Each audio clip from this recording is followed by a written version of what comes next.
허환구의 라디오 오늘. 여러분 안녕하십니까, 허환구입니다. 코로나19 확진자 수가 눈에 띄게 줄어들고 있습니다. 참 다행인데요. 오늘 0시 기준 12만 7천여 명의 신규 확진자가 발생해서 41일 만에 가장 적은 수치를 기록했습니다. 보통 주말과 휴일 검사 수가 적은 탓에 월요일 확진자가 적게 나오는 경향이 있는데, 이 확진자 감소세와 맞물리면서 감소폭이 크게 나타났습니다. 확진자가 폭증했던 지난달 18일 기준 한 주간 하루 평균 40만 명이 넘게 발생했던 데 비해서 최근 한 주간 일평균 확진자 수는 28만 명대로 크게 줄었습니다. 확진자가 폭증하면서 위중증 환자와 사망자가 크게 늘어나지 않을까 우려했지만요, 예상보다는 폭증하지 않았고 감소세를 보여서 다행인 상황입니다. 이대로라면 일상 회복 시간도 빨라질 것 같은데요. 다만 새로운 변이인 X2 변이의 출현이 걱정되긴 합니다. 추이를 잘 관찰하고 대비해야겠습니다. 4월 4일 월요일 라디오 오늘 광고 듣고 시작합니다.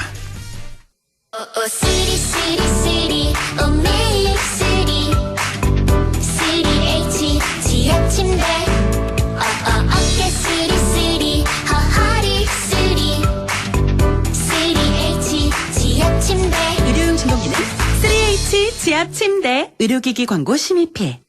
역동적이면서도 우아하게, 기술은 미래적이지만 클래식의 품격을 잃고 싶지 않았던 전기 세단의 꿈, 불가능이었을까?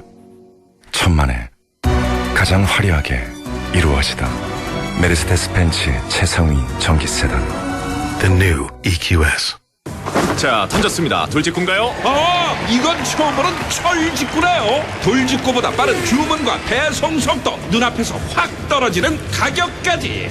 이 놀라운 선수가 누구죠? 국내 최초 온라인 철강직구 쇼핑몰 스틸 1번가. 말씀하신 순간 철직구 오가네요. 스틸 1번가. 축하합니다. 한국자동차 전문 기자협회와 한국자동차 기자협회 선정 올해의 픽업, 올해의 유틸리티 렉스턴 스포츠. 지금 이관왕 기념 이벤트를 소개합니다. 1년간 월 1만 원만 납입하는 초기 부담 제로 할부부터 기존 스포츠 고객 재구매 시 추가 특별 지원까지. 뉴 렉스턴 스포츠 4월 쌍용자동차 전시장에서. 네, 라디오 오늘 월요일 순서 시작합니다. 1부 꼭 알아야 할 우리 지역 뉴스 시원하게 정리해드리는 시간, 양승진의 슬기로운 뉴스 생활 함께 하시겠고요. 2부 이슈 오늘에서는 최근 정치권에서 이슈가 되고 있죠. 장애인 이동권에 관한 그런 관심 커지고 있는데요. 잠시 후 경북 장애인 차별철폐준비위원회 박재희 활동가를 연결해서 자세한 얘기 나눠보겠습니다. 이어서 국립안동대학교 사학과 안상준 교수를 연결해서 안상준의 세상 읽기도 함께 하겠습니다.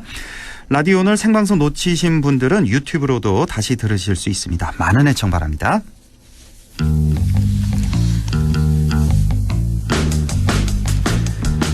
네, 양승진의 슬기로운 뉴스 생활 시작합니다. 오늘도 영남일보 양승진 기자와 함께하겠습니다. 양 기자님, 안녕하십니까? 네, 안녕하세요. 예, 자, 군위군과 의성군에 들어설 대구 경북 통합신공항과 관련해서 몇 차례 저희가 전해드린 소식이었는데, 자, 이 군위군의 대구 편입 문제, 제가 좀 간단히 다시 한번 좀 설명을 정리를 해드리자면, 네네. 지난 2020년이었습니다. 7월 29일 이전 후보지로 이제 군위군이 군위 소보면과 의성 비하면 이렇게 공동 후보지 유치 신청을 결정했는데요. 그 가장 큰 배경이 바로 군위군의 대구 편입이었습니다. 이게 바로 이 전제 조건이었는데, 당시 작성된 대구 경북 시장, 도지사, 국회의원, 광역의원 등등 대구 편입 그 내용의 그 합의문에 서명을 했고요. 그래서 오는 6월 1일입니다. 8대 지방선거 이전에 군위군 대구 편입 완료를 위해서 대구시 경상북도가 추진을 해왔는데, 사실상 이제는 미궁 속에 빠졌다, 이렇게 좀 이해를 해도 될 것 같은데, 자, 우리 양 기자님의 설명을 좀 더 덧붙여 주신다면요. 네, 이게 일전에 제가 전해드린 것처럼 원래 이제 대구 편입 문제는, 군위군의 대구 편입 문제는 2월달 국회 행안위에서 다뤄질 예정이었습니다. 네. 그런데 이제 그 김영동 의원이 반대해서 법률안 처리가 무산이 됐고, 그리고 이제 당시는 대통령 선거가 이제 뭐 한 달 정도 남은 시점이었기 때문에 이제 2월 10일 날 지역의 대구 경북 국회의원들이 국민의힘 김기현 원내대표 주재로 간담회를 열어서 차기 국회, 그러니까 이제 대선 이후에 열릴 국회 임시회에서 이 문제를 상정해서 처리하겠다, 이렇게 일단 일단락이 됐었어요. 예. 그런데 이제는 당장 대선 이후 첫 국회 임시회가 지금 현재 회기 중인데, 지금도 마찬가지고 향후 앞으로도 언제 안건이 상정이 될지도 모를 정도로 불투명해진 상황이 됐습니다. 네, 일단은 두 번 약속을 어긴 셈이 됐다, 이렇게도 볼 수가 있겠는데, 군의군 입장에서 보면. 네네. 자, 당시에 보면 김영동 의원 반발이 거셌고요. 또 국민의힘 TK 국회의원들이 함께한 간담회에도 뭐 참석을 하겠다 하면서 미루다가 결국은 불참했던 그런 기억이 있는데, 자, 그 앞으로도 불투명해진 이유가 그러면 김영동 의원과도 상관이 있다, 이렇게 볼 수가 있겠네요. 일단은 뭐 김영동 의원이 초선 국회의원이잖아요. 예. 그런데 지역이 이제 의욕적으로 추진하는 거대 국책 사업인 통합신공항 이전 사업을, 그리고 뭐 이게 이 사업 자체가 예전에 이제 윤석열 대통령 당선인이 후보 시절부터 적극 지원하겠다, 이렇게 했던 것인데, 앞장서서 어떻게 보면 반대를 하고 있는 모양새인데, 예. 김영동 의원이 이제 지난달 28일 안동 상공회의소에서 기자간담회를 열었어요. 예. 이 자리에서 이제 김영동 의원은 군의군의 대구 편입을 두고 경북 지역의 소멸을 자초하는 일이다, 이렇게 말을 하면서 또 한 번 이제 반대 의사를 드러냈습니다. 예. 이제 당시 이제 김형동 의원이 말했던 대구 편입과 관련된, 군의군의 대구 편입과 관련된 발언을 제가 조금 요약을 해보면, 예. 일단은 편입 추진이 요약해보면 편입 추진이 불투명해진 데 대해 그 책임을 알 수가 있을 것 같아요. 그래서 보면 이제 군의 편입과 통합신공항 사업은 법률적으로 행정적으로 결부사항이 없다. 그리고 또 군의 편입 이후 대구와 한 생활권인 경산, 칠곡, 고령, 성주에서도 편입을 요구할 것이다. 또 경북이 소멸되면 안동 예천도 사라지게 된다. 이는 도청 이전의 목적과는 정반대의 길이다, 이렇게 말을 했었거든요. 예. 그리고 또 대구시장이 군의 편입을 대구 경북 통합을 위한 전제로 공언한 상황에서 경북 국회의원으로 경북을 지켜야 한다. 국회 행안위 소위에 있어 본인만 반대하는 것처럼 보이겠지만 경북 지역 전체 의견을 물어 의사를 표현한 것이지 독단적인 의사 표현은 아니다, 이렇게 말을 했습니다. 자기 혼자만의 생각은 아니다. 경북 지역의 전체 의견을 물어서 의사를 표현한 것이다. 혹시 경북 지역 국회의원 중에 같은 그런 입장을 밝힌 국회의원이 있나요, 지금까지? 공식적으로는 없죠. 공식적으로는 없죠. 없는 상황이죠. 그렇죠. 예. 자, 그럼 다시 한번 좀 요약을 해보죠. 김영동 의원 주장입니다. 군의군의 대구 편입은 경북 지역의 소멸을 자초하는 일이다, 이렇게 규정을 해서 뭐 군의 편입과 통합신공항 사업, 이건 법률적으로 행정적으로 결부사항이 없다, 인과관계가 없다, 이거죠. 그리고 군의가 만약에 편입된다면 대구 인근에 있는 뭐 경산, 칠곡, 고령, 성주도 다 대구 편입을 요구할 것이다. 그렇죠. 또 경북이 소멸되고 안동 예천도 사라지게 된다, 이렇게 되면. 네네. 자, 이런 주장인데, 자, 이렇게 반대 의사 분명히 한 것처럼 비춰지는데, 물론 이 정치권의 약속이라는 게 가장 중요한 덕목이긴 합니다만, 우리 입장에서만 보자는 거죠. 그러니까 우리 북부권 주민의 입장으로만 보자면 지역 소멸을 막아야 한다는 말, 이 말에는 좀 어느 정도 수긍이 가긴 가네요. 대구권 시군, 그러니까 뭐 경산이나 칠곡, 고령, 성주 이런 시군의 연쇄 이탈, 그리고 도청 이전 초기의 목적, 북부권을 활성화하기 위한 도청 이전의 초기 목적 등은 어느 정도 뭐 이해가 되는 부분도 있습니다. 그리고 그렇죠. 그런데 이제 어쨌든 김영동 의원은 초선 국회의원인 상황에서 국민의힘의 지지 기반이라고 할 수 있는 지역 정치권들, 그러니까 대구 경북 정치권이 합의한 안을 본인이 앞장서서 반대하는 건 제가 봤을 때는 분명히 또 뭐 지역의 다른 국회의원들과 교감이 있었다, 뭐 이렇게 느껴지는 부분도 있거든요. 그래서 다음 발언을 조금 제가 정리를 해봤는데 그 부분을 들으면 이해가 되실 겁니다. 다음 발언 또 어떤 발언을 했나요? 이제 정치적 관련된 발언을 했었는데, 이제 김형동 의원이 그날 이제 대구 경북 정치권의 정치적인 힘을 고려했을 때 의석수가 현재는 대구 12석, 경북이 13석인데 군이 편입 후에는 경북의 의석수가 줄어들 가능성이 명백하다. 그래서 군이 편입만큼은 많은 의원과 상의 끝에 내놓은 의견이다. 이렇게 말을 했거든요. 예. 결국은 지역 정치권의 뭐 정치적인 균형 논리라든가 이런 것들도 고려를 했을 때 어느 정도 사전에 논의가 있었다. 이렇게 이해가 되는 부분도 있고요. 그러니까 지금 대구가 국회의원이 12명이 있고 경북이 13명이 있는데 네네. 군위가 대구에 편입이 되면 경북의 의석수가 줄어들 가능성이 있다. 이렇게 되면 경북의 목소리가 중앙에 전달이 덜 될 가능성이 있다. 이런 거군요. 그렇죠? 네, 이런 예. 의미로 이해를 하면 될 것 같고 예. 또 그러면서 이제 편입 반대를 하는 이유로 선거구 조정에 대한 이야기. 이게 뭐 일전에도 제가 한번 전해드린 게 저기 있었던 것 같은데 예. 일단은 뭐 아무것도 정해지지 않은 상태죠. 선거구가 당장 오는 지방선거 선거구도 아직 정해지지 않았기 때문에 그런데 이제 그 선거구 조정에 대해서 이야기를 하면서 그런데 또 보면 이제 김영동 의원이 지난 대선 때 좀 성적표가 좀 많이 안 좋았어요. 그러니까 안동 예천이 민주당 표가 좀 상대적으로 많았죠. 그렇죠. 상대적으로 많았죠. 뭐 안동 같은 경우에는 뭐 이재명 그 당시 이제 민주당 대선 후보의 고향이기 때문이란 점도 있지만 안동에서는 뭐 경북 최고 득표율을 기록하기도 했고 그렇죠. 예. 예천에서도 인구가 절반 예천 인구의 절반을 차지하는 도청 신도시에서 이 전 후보가 제법 선전하는 등 그러니까 김 의원의 성적이 좀 좋지를 못했어요. 그래서 어떻게 봤을 때 이런 발언들이 앞으로 이제 국회의원 선거구 조정이 이뤄지는 부분에 대해서 본인이 뭐 미리 포석을 두는 것이 아니냐, 뭐 정치적인 목적과도 상관이 있지 않느냐라고 보여지기도 합니다. 예. 그래서 이제 뭐 지역 정치권 내 뭐 누군가의 목리 사전에 약속했던 거를 이제 그 2년 전에 약속을 반하는 행동을 하는 그런 상황에서 이제 그 인구 2만 명에 불과한 김영만 군의군수가 뭐 윤석열 당선인을 만나서 지원을 요청하고 또 공개적으로 김영동 의원을 비판하기도 했거든요. 예. 어떻게 보면 이제 지역 내에서 매듭짓지 못한 갈등들이 뭐 지켜지지 못한 약속으로 인한 갈등들이 표출되고 있는 상황이다. 이렇게 이해를 하시면 될 것 같습니다. 그렇네요. 자, 그런데 이 군의군 대구 편입을 가장 먼저 주도했던 게 바로 권영진 대구시장 아니겠습니까? 근데 이 네네. 권 시장이 3선 불출마 선언을 했잖아요. 그래서 이제 앞으로 정말 이게 이 상황이 어떻게 돌아갈지 장담할 수 없는 그런 상황이 됐네요.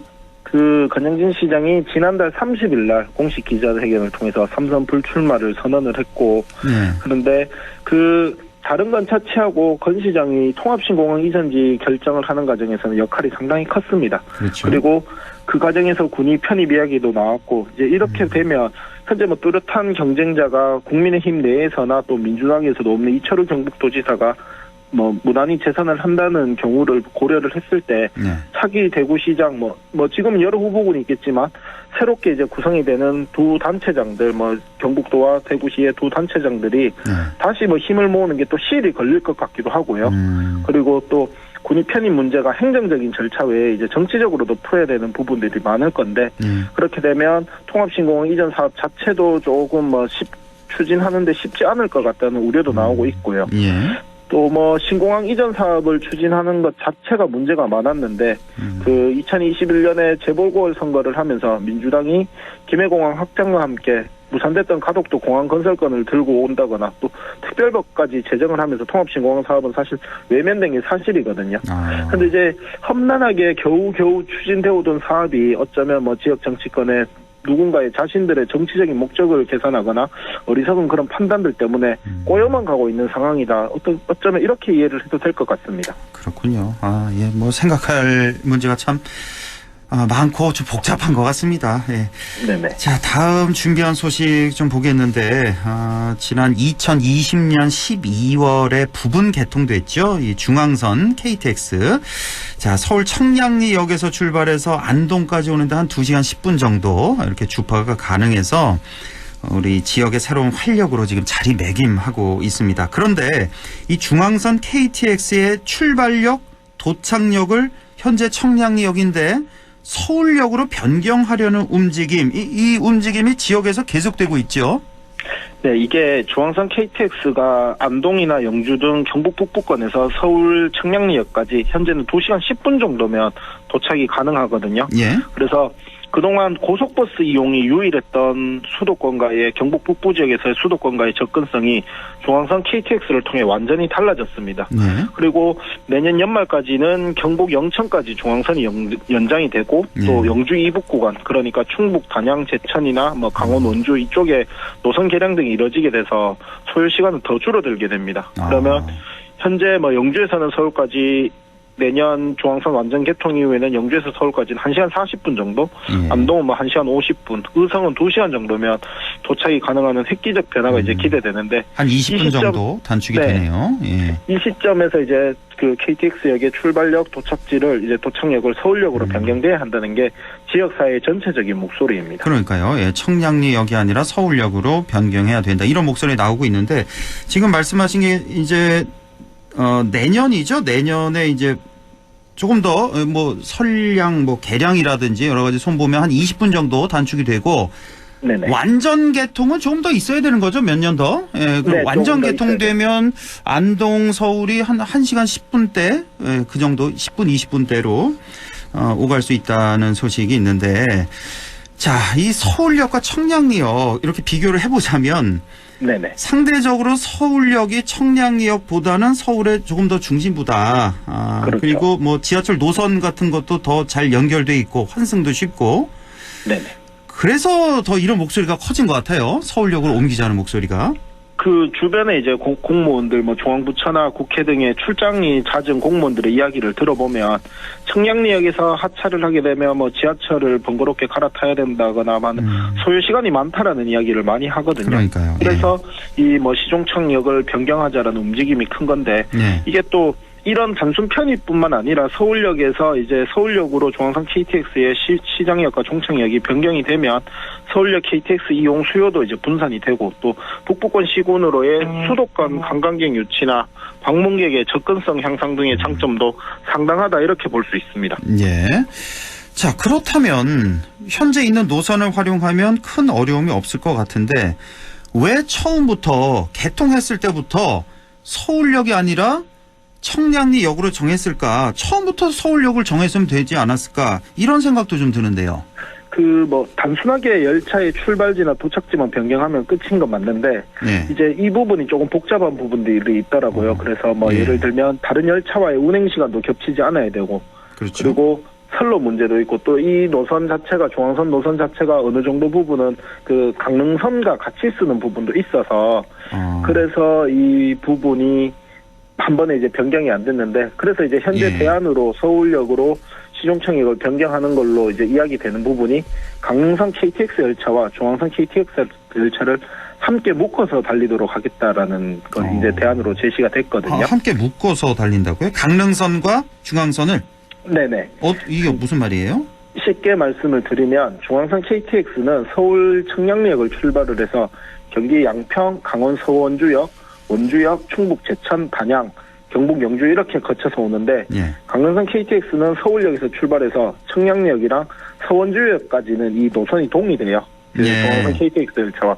그러니까 이 두 노선이 겹치는 서원주역에서 열차들을 한 대 묶어서 서울역까지 가거나 아니면 각자의 목적지인 안동, 강릉으로 이제 갈 수 있도록 하는 방안이 검토되고 있습니다. 지금 강릉선과 중앙선이 서울에서 그러니까 원주까지는 같군요. 그 노선이. 같고 이제 원주에서 이제 강릉선 같은 경우는 강릉 쪽으로 오른쪽으로 가고 그렇죠. 중앙선은 이제 밑으로 내려오는 건데. 네, 맞습니다. 하면서 이 두 열차를 묶어서 간다는 게 이게 무슨 말이에요? 이게 뭐 연결해서요? 두 열차를? 열차를 중연한다는 의미가 이게 묶어서 간다라는 의미가 서로 다른 열차를 한 개로 연결한다는 건데요. 연결해서 그럼 서울역에서 원주역까지는 두 열차가 연결해서 같이 온다는 얘기예요? 와서 거기서 분리해서 그렇죠. 맞습니다. 그래요? 그러니까 이게 그 강릉선 KTX나 중앙선 KTX나 KTX 그 열차가 6량이거든요. 그래서 이거를 서원주역에서 12량으로 다시 합쳐서 그래서 이제 뭐 각자의 목적지로 간다거나 아니면 최종 목적지인 서울역으로 간다거나 이렇게 이제 운행을 하려고 하는 겁니다. 이렇게 하면 이제 똑같이 서울역에서 출발할 수 있지 않냐 이런 얘기군요. 네네. 그렇죠. 근데 이거 뭐 결합하고 분리하고 하는데 혹시 시간이 더 오래 걸린다거나 뭐 기술적으로 문제가 있다거나 이런 건 없습니까? 결합하는데 시간 결합 어떻게 보면 결합이랑 분리의 개념인데 예. 그 시간 자체가 한 3분 길어야 5분 정도 수준밖에 되지 않는다고 그러더라고요. 예. 네네. 아, 그렇군요. 예. 자, 일단 이런 아이디어가 나오고 있고, 자, 이게 가능한 문제일지 혹시나 안전상의 문제가 있지 않을까 이런 염려도 좀 되고요. 네네. 좀 어떻습니까? 안전상의 문제보다는 일단은 시설 개선의 여지가 조금 필요는 할 것 같은데요. 네. 청량리역에 이제 승강장이 아까 말씀드린 것처럼 12량의 열차를 소화할 수 있는 승강장 길이가 되지 못해서 지금 이 승강장의 길이를 좀 늘리는 방안으로 검토가 되고 있고요. 예. 그러면 그렇게 되면 코레일 측에서 이 부분에 대해서는 상당히 긍정적으로 검토를 하고 있더라고요.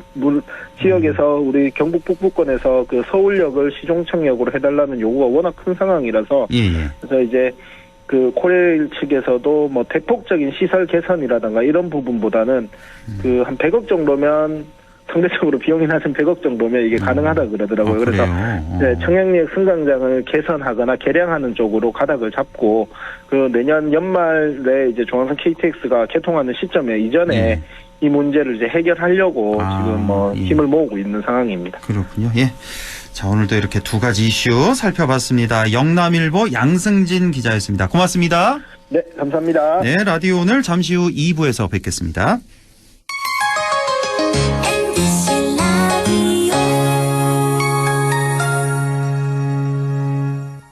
가구 살 땐 꼭 한번 가보자. 안동 명품 가구 백화점. 흑표 흑침대, 양성국 갤러리, 금성침대, 한국 가죽 소파, 장수돌 침대. 다양한 브랜드 가구를 한 곳에서 쇼핑할 수 있는 대형 가구 전시장. 안동 명품 가구 백화점. 예, 며느라. 밥 했어? 설거지 했어? 쓰레기 버렸어? 청소했어? 빨래했어? 개밥 줬어? 아들 낳았어? 딸 낳았어? 아무것도 안 하고 싶다. 이미 아무것도 안 하고 있지만 더 격렬하게 아무것도 안 하고 싶다. 지금은 그냥 라디오만 듣고 싶다. MBC 라디오. MBC 라디오. 라디오 청취자 10명 중 4명이 듣는 방송. 국가대표 라디오 MBC 라디오. 이거 마스크 끈이 끊어졌네. 어떡하지? 이거 쓰실래요? 새 건데. 감사합니다. 모르는 사이지만 서로 배려하고 유모차. 계단 위험해요. 아이고 고맙습니다. 문화는 다르지만 서로 도움 주고 여기 착한 빵집 돈 찔러러 왔어요. 진짜요? 너무 감사해요. 방식은 다르지만 함께 응원하고 사진 보낼 땐 이걸 누르시고 찬송. 이제 알겠네. 고마워요. 세대는 다르지만 소통을 이어가는 우리. 존중과 배려가 우리를 하나로 이어줍니다. 공익광고협의회. 마음을 열어줘. 다가가 나 속삭이도록 언제나 내 생각으로 행복해야 해요.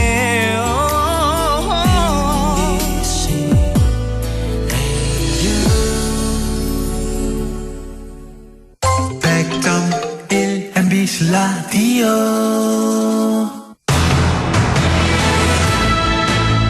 네, 6시 28분 30초 지나고 있습니다. 이슈 오늘 시작하죠.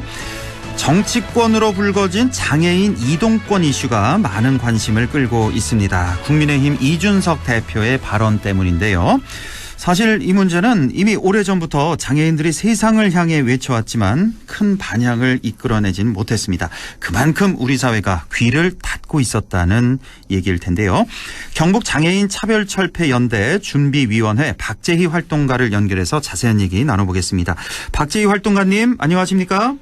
안녕하세요. 예. 자, 최근 정치권, 특히 국민의힘 이준석 대표가 SNS를 통해 전국 장애인 차별철폐연대 전장현의 지하철 시위를 두고 비판하면서 큰 논란이 일고 있는데요. 자, 이런 논란 보시면서 속도 많이 상하고 화도 많이 나셨을 것 같은데 어떻게 바라보셨는지요? 네, 이준석 대표는 새로 출범할 정부 여당의 대표가 될 분이시잖아요. 예. 그런데 사태를 해결하기 위한 책임의 자리가 아니라 지하철 탑승객과 시위대 간의 갈등을 부추기는 방식으로 대응을 하고 있으시더라고요. 예. 이런 발언들이 장애 혐오에 대한 인식을 확산시킬 것이 일단 우려스럽고요. 특히 정치권의 책임을 지우고 비장애인 탑승객의 그 분노를 시위대에 향하게 한다는 점에서 굉장히 우려가 되는 태도라 할 수 있습니다. 네.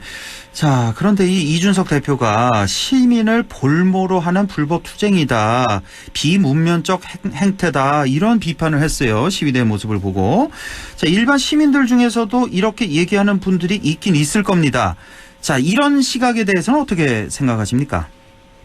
네, 이렇게까지 시위에 나설 수밖에 없었을지를 같이 살펴보면 좋겠는데요. 네. 거기 나오신 분들 누구도 이렇게 비판받으면서 시위하고 싶어서 나온 분은 안 계실 거예요. 그럼요. 지난 수십 년 동안 지하철조차 목숨을 걸고 타야 되는 현실, 사회에서 없는 존재로 살아가도록 시설에 격리하고 생존을 위협받았던 그런 현실들이 이분들이 시위에 나설 수밖에 없도록 한 것이고, 이들의 요구나 절규를 우리 사회가 충분히 들어왔느냐, 정책적으로 반영했느냐, 이런 게 되었다면 시위가 없었을 거라고 봅니다. 예.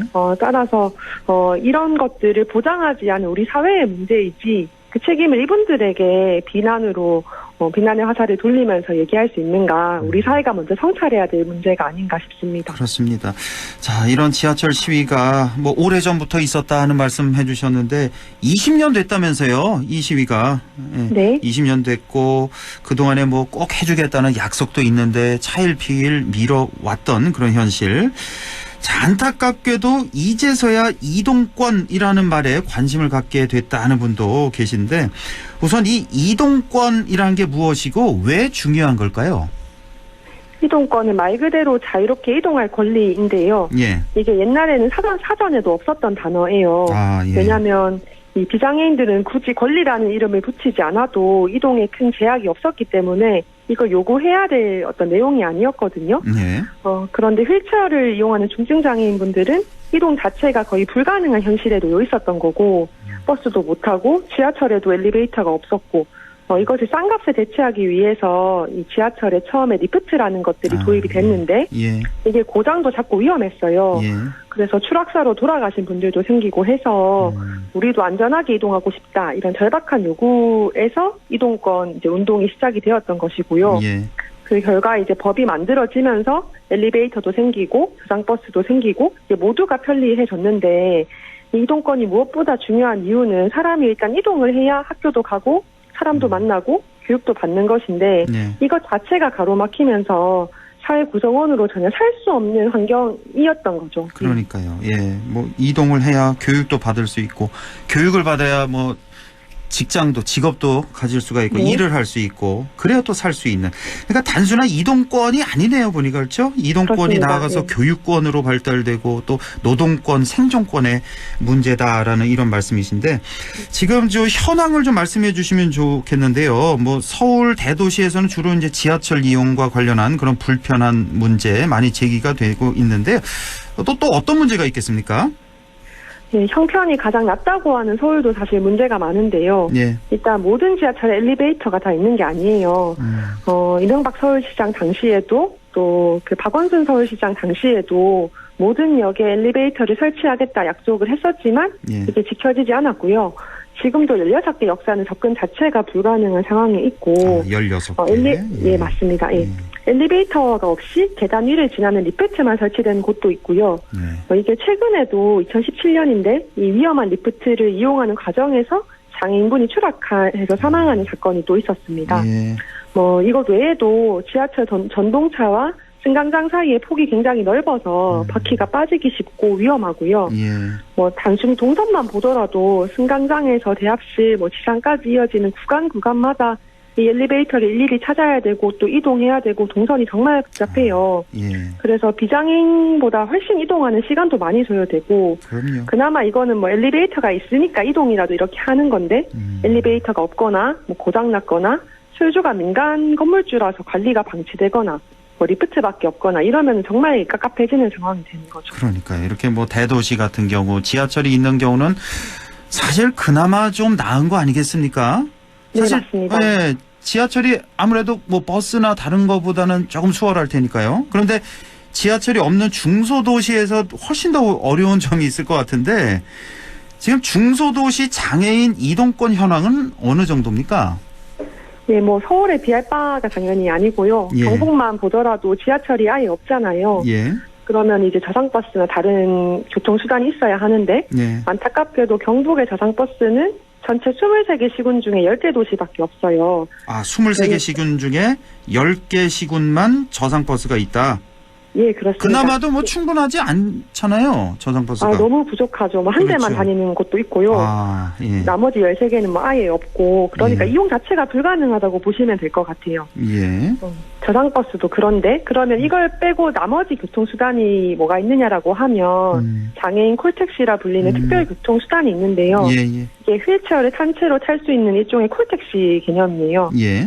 근데 이것도 너무 부족해서 이게 시간을 예약하거나 접수하는 것 자체가 하늘의 별따기고 뭐 지역마다 주말이나 공휴일, 뭐 야간에는 운행을 안 하는 곳도 많고요. 네. 이게 비장애인들이 타는 그 일반 택시랑은 전혀 다른 거고 그렇죠. 예약을 또 며칠 전에 해야 뭐 잡히고 이런 경우가 부지기수라서 당장 내가 뭐 오늘 어떤 일이 생길지 모르는데 이 휠체어 타시는 장애인분들은 콜택시 예약이 가능한 시간에 맞춰서 이렇게 시간을 쪼개서 일상을 구겨 넣어서 생활할 수밖에 없는 그런 상황인데 예.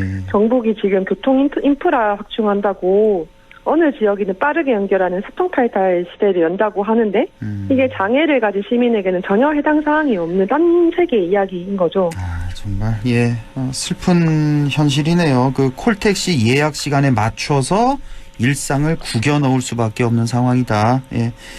자, 이런 상황인데 이렇게 이동권 요구 시위 요구가 무척 오래 전부터 있어 왔다. 20년 된 요구다라는 말씀이신데 왜 이렇게 20년이 지나도록 받아들여지지가 않는 걸까요? 저는 이게 시민의 자리에 장애인은 없기 때문이라고 생각을 해요. 예. 우리 사회가 장애인의 권리를 가진 주체 이렇게 대하지 않았고 복지를 입는 수혜자 이렇게 대상화하는 방식으로만 정책을 펼쳐왔었는데 예. 장애인분들이 지역사회 안에서 동등하게 살아갈 수 있도록 이동이나 교육, 주거, 일상생활 전반에서 이런 권리를 보장하는 정책을 해야 되는 거잖아요. 예. 그런데 이런 방식이 아니라 장애인이니까 할인해줄게, 시설에서 보호해줄게 이런 관점으로 정책이 이제 강화가 되어 왔고 예. 이런 식으로 시혜적으로만 접근하니까 계속 그래도 이 정도 해뒀는데 예산이 없으니까 더 기다려라 이런 식이었던 거예요. 예. 그래서 제 생각에는 이런 정책 일반에서 평등이라는 가치나 철학이 없고 장애를 가진 시민들을 그냥 시혜를 베푸는 그런 대상으로만 취급해 온 것이 정책이나 예산 편성 모든 과정에서 지금 드러나고 있고 철저히 장애인을 좀 배제하거나 소외하는 방식으로 있는 거 아닌가 이런 좀 아쉬움이 듭니다. 예. 예, 한마디로 시민의 자리에 장애인이 없기 때문이다. 그러니까 장애인을 권리의 주체가 아니라 그냥 단지 복지의 수혜자로 생각한다. 시혜적으로만 접근한다. 그러니까 이렇게 발전이 없다는 말씀이시네요. 네. 자, 그런데 장애인들이 겪는 어려움이 이동권만은 아닐 겁니다. 거주에 있어서도 어려움이 있겠고요. 또 장애인 거주 시설에서의 어떤 인권 유린 문제 이런 것도 가끔씩 뉴스에 나오잖아요. 예, 그렇죠? 예. 매년 이 장애인 거주 시설의 인권 유린, 학대, 비위 행위가 반복되고 있는데요. 예. 여기 경북만 보더라도 경주, 경산, 영천, 영덕, 포항 지역을 가리지 않고 지금 매년 이 사태가 터지고 있거든요. 그러니까요. 예. 이게 이제 생각을 해보면 우리 사회가 이 장애를 가진 시민들이 함께 살아갈 수 있는 환경, 동네의 어떤 환경 이런 것들을 만들지 않고 계속 시설에 분리해서 격리하는 정책을 수십 년째 유지를 해왔어요. 네. 근데 이게 특별한 개인, 아주 나쁜 가해자 1인의 문제가 아니고 이렇게 집단을 수용해서 관리하는 시스템 자체가 필연적으로 인권 침해를 야기할 수밖에 없거든요. 예. 왜냐하면 이렇게 관리하고 통제하면서 개인의 욕구를 억압해야만 유지되는 구조이기 때문에 이것이 이제 악화되면 극단적인 형태의 이제 학대로까지 이어지게 되는 구조인 거죠. 예. 지금 지하철 시위는 그래서 단순히 이동권 보장의 요구만은 아니고요. 장애를 가진 사람들이 시설이나 혹은 방 안에 고립되어서 사는 게 아니라 이 참여를 가로막는 다양한 장벽들을 없애고 이웃으로 같이 살자 함께 살기 위한 정책이나 예산을 마련하라 이런 요구예요. 네, 결국에는 우리의 존재를 세상에서 지우지 말고 이 동네 안에서 당신들처럼 평범한 일상을 누리면서 살고 싶다 이런 절박한 요구에서 시작한 시위라고 보시면 되겠습니다. 알겠습니다. 예. 자, 이제 그 새로운 정부가 들어서게 되는데 장애인 정책과 관련해서 혹시 하고 싶은 말씀 있다면요? 네, 잠깐 말씀드렸는데 예. 이제 복지나 시의적인 정책을 넘어서 장애인이 동등한 시민으로 동등한 이웃으로 함께 살기 위한 권리 보장 이런 방향이나 철학이 분명해졌으면 좋겠어요. 여쭤보고 싶은 것 여기 듣고 계신 청취자분들께 한번 고민을 해보셨으면 좋겠는 것은 장애인 시설 같은 곳에서 일식주만 해결되고 큰 사건 사고만 없으면 그걸 존엄한 삶이라고 우리가 부를 수 있는 걸까? 이런 생각을 한번 해보면 좋겠고요. 혹은 지하철 리프트가 되게 위험한데 시간이 많이 걸리고 뭐 이렇게 위험해도 그냥 휠체어 이용자가 탈 수 있으니까 그거면 충분한 건가, 괜찮은 건가, 뭐 이런 생각을 해보면 명색이 그래도 선진국 반열에 올랐다고 하는 한국에서 장애인이 생존하는 것조차 너무 어렵고 이동도 어렵고 이런 건 너무 부끄러운 얘기잖아요. 네, 장애를 가진 시민이 동네 이웃으로 우리가 살고 있는 동네 이웃으로 우리가 다니는 학교의 친구로 우리가 일하고 있는 일터의 동료로 만날 수 있도록 하는 이런 다양한 정책들이 끊임없이 확대돼야 되고 사회 장벽을 없애는 일을 우리 전체의 몫이지 장애인만의 문제가 아니라는 점을 꼭 좀 전달드리고 싶습니다. 그렇습니다. 예, 이 장애인 문제라는 거 참 할 얘기가 많은데, 그러니까 만약에 내가 장애인이라면, 혹은 뭐 나의 사랑하는 가족이, 혹은 친구가 동료가 장애인이라면 하는 생각으로 이 장애인 이슈에 대해서 좀 다가갔으면 좋겠다는 생각 들고, 정치는 머리가 아니라 가슴으로 한다는 말이 있잖아요. 그러니까 정치는 법률이 아닌 법치로만 하는 게 아닌 공감으로 한다는 생각 그런 것 좀 꼭 좀 해줬으면 좋겠네요. 예, 자 박재희 활동가와 함께 해봤습니다. 고맙습니다. 감사합니다. 예, 지금까지 경북 장애인 차별철폐연대 준비위원회 박재희 활동가였습니다. 라디오 오늘에서는 청취자 여러분의 참여를 기다리고 있습니다. 우리 지역에서 발생한 사건 사고 소식이나 함께 토론하고 싶은 내용을 안동 MBC 홈페이지 라디오 오늘 게시판에 올려주시기 바랍니다. 전화와 문자 참여도 하실 수 있습니다. 전화는 851국에 7191번, 문자는 샵 0913번으로 보내주시면 됩니다. 문자는 단문 50원, 장문 100원의 정보 이용료가 있습니다. 여러분의 많은 참여 바랍니다.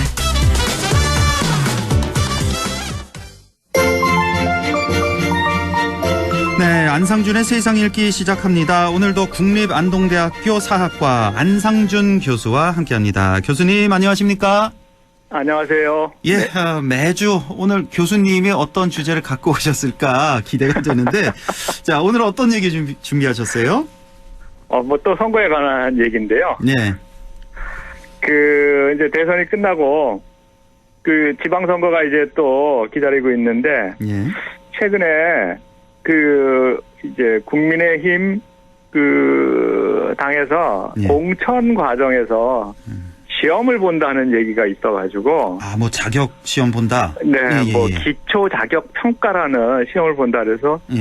이야, 정치인도 이제 시험을 봐야 되는 그런 상황이 왔는데, 이게 올바른 방향인지 좀, 한번 따져봐야 될 것 같아서 한번 가져 나왔습니다. 이게 이제 이준석 대표 아이디어잖아요. 예, 그래서 그렇죠. 요즘에 이거 뭐 많이 논란이 되고 있던데.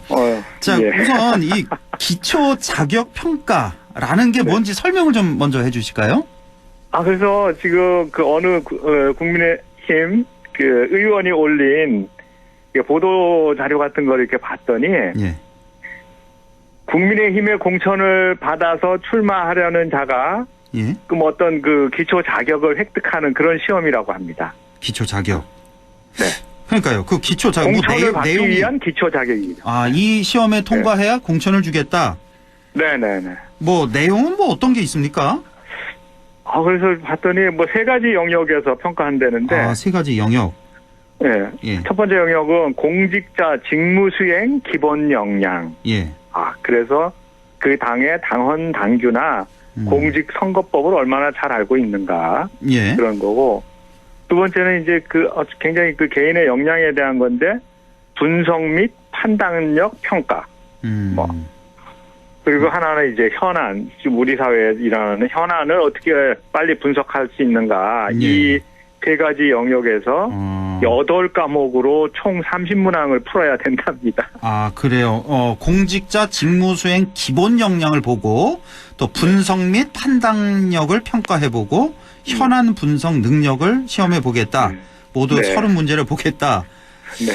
자, 이거 뭐 어떤 식으로 평가를 한다는 거예요? 그건 잘 모르겠는데 어쨌든 절대평가라고 합니다. 절대평가로. 그래서 일정한 기준을 넘어야 된다고 하는데 지역구에 출마하는 그런 그 후보하고 비례대표가 있잖아요. 그래서 이제 좀 구별을 해서 그 지역구에 출마하는 그 후보는 원래 경선을 이제 거쳐야 되니까 그때 평가 점수에 비례해서 가산점을 받는다고 합니다. 아, 이게 이제 가산점이 주어지는 거군요. 이 시험을 봐서. 네. 그래서 이제 또 비례대표의 경우에는 광역의원으로 나가는 사람은 70점 이상, 그리고 기초의원으로 나가는 사람은 60점 이상이 되어야지만이 공천 심사를 신청할 수 있는 자격이 있나 봐요. 아, 광역의원은 70점 이상 받아야 되고 기초의원 60점 이상을 받아야 공천 신청 자격이 주어진다. 네네. 아, 그렇군요. 그러니까 굉장히 이게 막 예를 들면 비례대표에 나가는 사람들은 이 점수가 얼마나 지금 떨리겠습니까? 예. 아, 그러니까 이 비례대표 같은 경우는 이 점수를 넘어야 자격이 주어지는 거고, 아니면 그 지역구 의원 있잖아요. 기초광역 지역구 의원 같은 경우는 그냥 가산점만 주어지는 거군요. 감점, 그런 가점 거 같습니다. 이렇게. 지금 이 보도 자료에 따르면. 아, 예. 자, 이거 왜 이렇게 한대요? 뭐 취지라든지 뭐 그런 거. 그래서 좀 이렇게 그 보도 자료를 잘 봤더니요. 이런 겁니다. 거기 이제 보니까 돈 공천, 사공천, 짬짬이 공천 같은 과거에 있었던 이런 불미스러운 것들을 원천적으로 배제하고 공천의 투명성을 확보하고 인재를 등용하는 제도다라고 소개를 하고 있습니다. 예, 그렇군요. 좀 더 투명하게 하겠다. 인재 이걸 보면은 그러면 지금까지 선거에서는 이런 돈공천, 사공천, 짬짬이 공천이 만연했다는 얘기죠. 그렇죠. 그걸 고백한 겁니다. 예, 고백한 거고 또 우리 국민들이 시민들이 다 알고 있는 내용들이고요. 그렇죠? 예. 글쎄요. 지금까지 우리 교수님 말씀만 들어서는 그동안 기본 자질이라든지 뭐 역량이 부족한 지방의원들 많이 봐온 우리 지역민들로서는 이거 뭐 괜찮은 아이디어 아닌가? 이거 필요한 과정 아니야? 뭐 이런 생각도 좀 드실 수도 있을 것 같은데요. 그럴 수도 있을 것 같습니다. 우리 교수님이 이 기초 자격 평가에 대해서 뭐 어떻게 생각하십니까? 그래서 저는 좀 너무 이걸 보고 기가 막혔는데 가만히 생각해 보니까 그동안 다수의 지방의원들이 보여준 그 추태와 무능을 보면은 한편으로는 이해도 되는 측면이 있습니다. 얼마나 답답하면 이런 궁여지책을 내을까. 그렇습니다. 이 무능과 그런데도 불구하고 가만히 생각해 보면 우리가 정치적 역량이 얼마나 없으면 이것까지도 시험을 통해서 사람을 가려야 되는가. 뭐 일종의 컷오프잖아요. 이게. 그렇죠. 컷오프죠. 참 그래서 제가 뭐 이런 분야에 잘은 모르지만은 몇 가지 부정적인 측면에서 뭐가 문제가 될까 좀 생각을 해봤어요. 부정적 측면. 후보자의 관점에서는 자기가 본인이 이제 헌법이 보장한 피선거권이 있는데 거기에 이제 그것이 자기가 가진 피선거권이 유권자의 정치적 판단이나 선택에 의해서 지금 이렇게 그러니까 당락이 결정이 되는데. 당락이 결정되는 게 아니라 일단 뭐 지식에 내가 정치에 관한 지식이 얼마나 많은가 이 유무에 따라서 평가를 먼저 받는다는 게 이게 지금 유권자 평가를 받기 전에 미리 평가를 받는 그런 거고. 그렇네요. 그래서 공당에서 굳이 이렇게까지 해야 되는지 공당에서의 방식이 이와 같이 아주 정말 단순하고 그야말로 시험 점수로 이렇게 가르는 것만큼 공정한 게 없다는 그런 그 착각에 빠져서 이렇게 하는 게 이게 좀 문제가 있지 않나 그런 생각이 듭니다. 그러네요. 후보자의 관점에서는 이런 생각 들고 또 어떤 관점이 있을까요? 유권자의 관점에서는요. 예, 유권자의 관점. 유권자는 누가 나올지 그리고 자기가 이제 우리 지역사회 예를 들면 지방선거 관련해서 우리 지역사회에서는 누가 굉장히 좋다고 자기가 이제 생각을 하고 있을 텐데 이 사람이 시험을 통과를 할지 안 할지 이거부터 걱정을 해야 될 판이에요. 그렇네요. 예. 그렇게 보면은 유권자의 후보자 선택이 제한될 가능성이 있지 않을까 하는 그렇죠. 예. 그런 점도 좀 생각해보고 또 한편으로는 민주주의 국가에서 이렇게까지 하는 나라가 있을까 이게 좀 망신이 아닐까 하는 생각이 듭니다. 네. 뭐 다른 나라 사례를 혹시 들어본 적 있습니까? 뭐 이렇게 비슷하게 하는? 없습니다. 없어요. 상상을 못할 것 같아요. 적어도 제가 경험한 외국에서는. 그래요. 네. 예.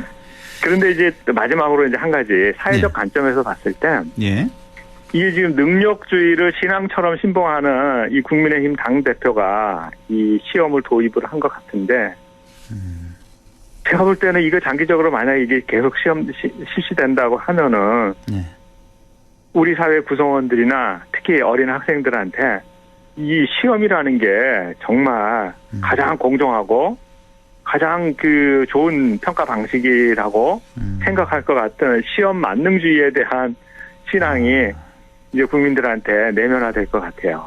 그렇겠네요. 예. 저는 이건 문제인 것 같습니다. 제가 볼 때는 아무리 봐도. 예, 부정적인 측면 몇 가지 지적을 해 주셨어요. 뭐 지식의 유무로 컷오프해서 되겠냐. 다른 나라 사례 전무하다.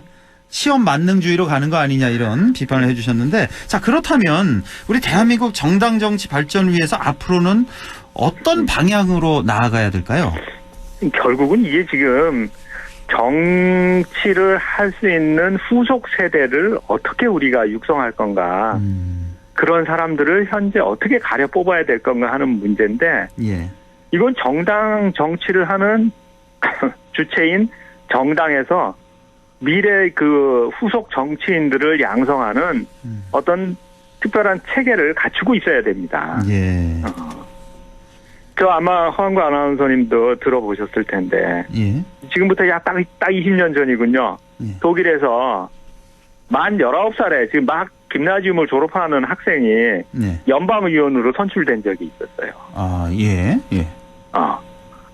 근데 그게 어떻게 가능할까?